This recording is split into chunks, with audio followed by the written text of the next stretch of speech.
আপনারা যারা নতুন আছেন ওয়াশিং মেশিন দিয়ে কাপড় ধুইতে পারছেন না, এইটা ভিডিও হচ্ছে আপনারা লাগে। পরিমাণ মতো প্রথমে এটা বন্ধ করবা। পানি, এটা হইলো পানি যাওয়া আসা যাওয়ার রাস্তা।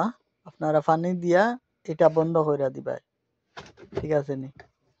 তারপর পানি যখন অর্ধেক হয়ে যাইব তখন কাপড় চোপড় দিয়া তো এখানে দিবা তোমার সাবন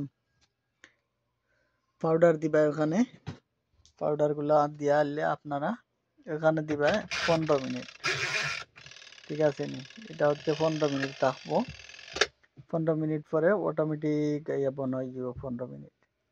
তারপরে পানিগুলো কাপড়গুলা পালাহ মতে ধোয়ার পরে এটা দিয়া ময়লা পানিগুলা ফালাই দিবা। তারপর নতুন পানি দিয়া পালাহ মতে ধুইবা।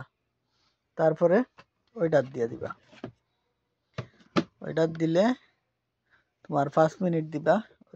ওই যে আছে 5 মিনিট দিলে ওইটা পানি একেবারে শুকাই যাব। তারপরে আপনারা হালকা মিলিয়ে দিলেইবা তো সুন্দর মতো হয়ে যাব। ধন্যবাদ সবাইকে।